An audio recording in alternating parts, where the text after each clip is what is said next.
Assalamualaikum warahmatullahi wabarakatuh.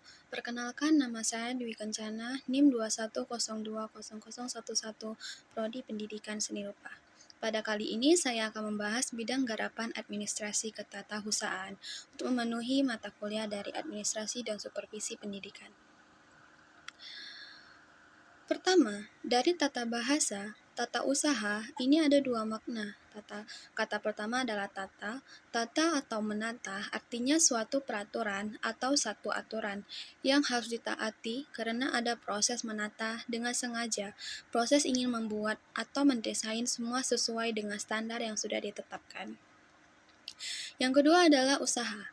Usaha ini seperti energi atau tenaga yang dikeluarkan oleh seseorang dan mengambil kebijakan oleh lembaga secara keseluruhan untuk tercapainya suatu maksud atau tujuan lembaga. Jadi, kalau kita maknai, tata usaha adalah satu peraturan yang terdapat dalam satu proses penyelenggaraan pekerjaan atau kerja di sebuah lembaga. Jika di sekolah berarti adalah suatu proses penyelenggaraan kerja sekolah, perguruan tinggi, proses penyelenggaraan kinerja atau kerjanya perguruan tinggi. Memasuki materi yang pertama yaitu apa saja yang dikelola dalam administrasi ketatausahaan. Menurut pendapat dari Babon, teori Babon dari Delianggi ini melihat ketatausahaan atau membaginya dalam beberapa perspektif berpikir. Yang pertama adalah kegiatan dalam ketatausahaan itu adalah menghimpun. Menghimpun berarti mengumpulkan, mencari, dan mengusahakan tersedianya segala hal, segala keterangan yang tadinya belum ada atau tadinya cuma sebagian atau tadinya berserakan di mana-mana, sehingga sekarang menjadi satu kesatuan yang terhimpun dan menjadi satu informasi yang luar biasa, yang ketika diperlukan kita bisa memanfaatkan itu. Yang kedua yaitu kegiatannya. Kegiatannya adalah mencatat. Mencatat tidak hanya sebatas menggunakan pulpen atau tulisan tertulis di atas kertas saja, tetapi sekarang dengan sistem yang berkembang dan teknologi yang ada, tercatat apakah di dalam komputer dan di dalam laptop segala informasi itu tercatat dan ada data yang tersimpan, sehingga ketika diperlukan semuanya ada.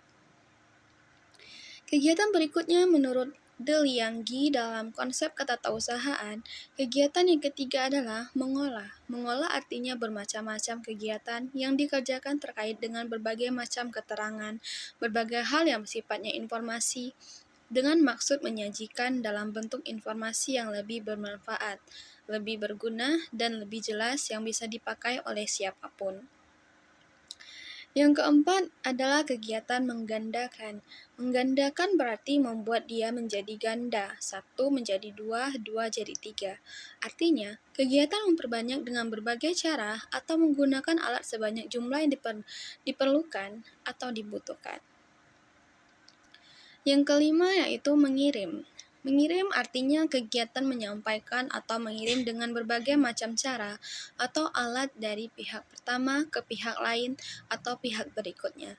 Artinya, memang ada informasi-informasi tertulis ataupun tidak tertulis yang sifatnya memang harus diteruskan dikirimkan kepada pihak-pihak lain yang terkait yang menjadi bagian sebagai bentuk kerjasama atau tindak kerjasama antara satu lembaga dengan lembaga yang lainnya.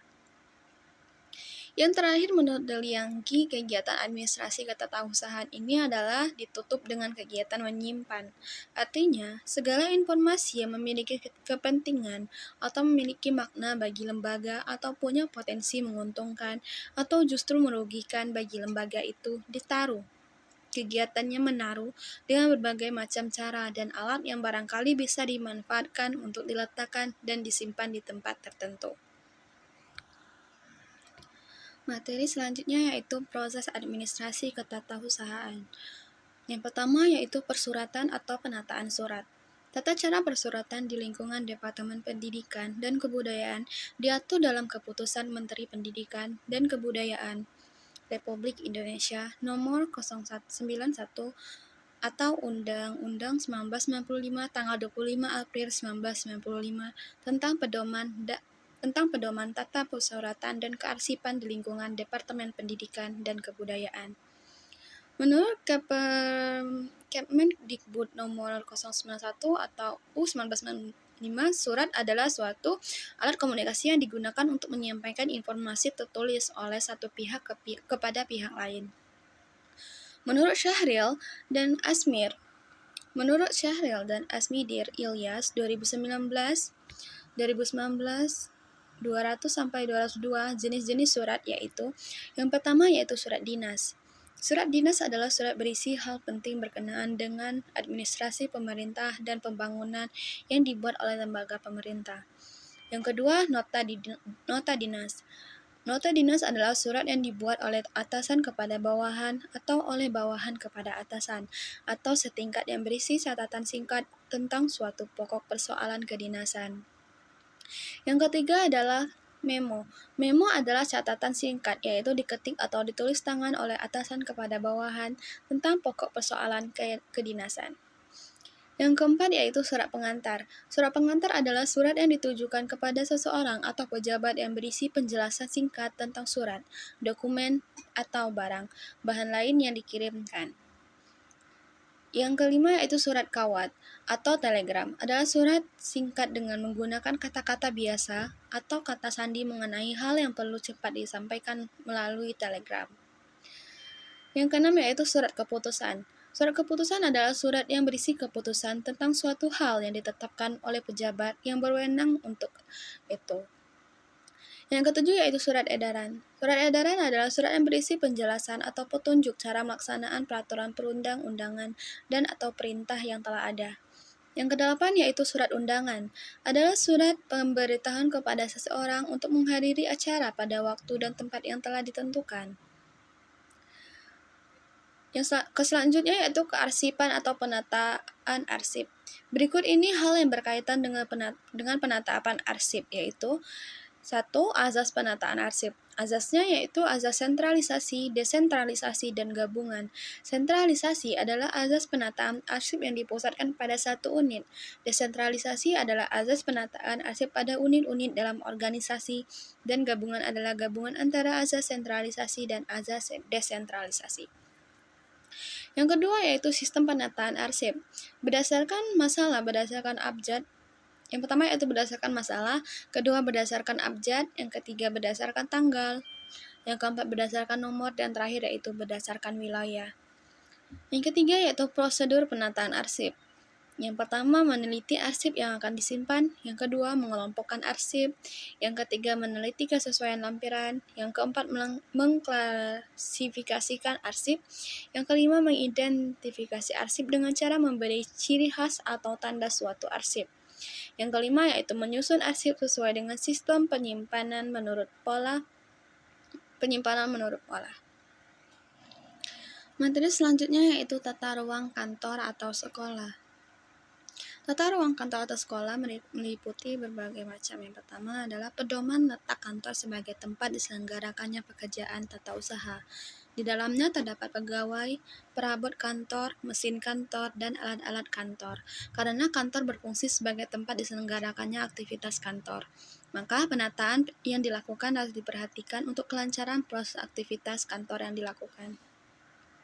Yang kedua yaitu asas tata ruang kantor, meliputi A. Asas jarak terpendek. Proses tata ruang yang baik memungkinkan penyelesaian sesuatu pekerjaan kantor menempuh jarak sependek-pendeknya, yakni 2 titik yang dihubungkan dengan garis lurus. Dalam hal ini, titik diartikan meja tugas pegawai dan titik yang satunya meja tugas pegawai lainnya. B. Asas segenap ruangan. Tata ruang kantor yang baik mempergunakan semaksimal mungkin ruangan yang ada, sehingga tidak ada ruangan yang dibiarkan tidak terpakai. C. Asas perubahan susunan tempat kerja. Penyusunan tata ruang kantor yang baik memungkinkan diadakannya perubahan dengan mudah atau disusun kembali tanpa banyak menelan biaya, waktu, dan proses pekerjaan yang sedang berjalan. D. Lingkungan fisik. Lembaga pendidikan hendaknya memperhatikan lingkungan fisik dalam kantor, Karena kenyamanan dan keamanan dalam bekerja dapat menghemat pengeluaran dan tenaga sebab pegawai menjadi lebih energik dan sehat yang secara tidak langsung dapat mempengaruhi pikiran mereka untuk menciptakan ide atau gagasan inovasi baru untuk kemajuan lembaga.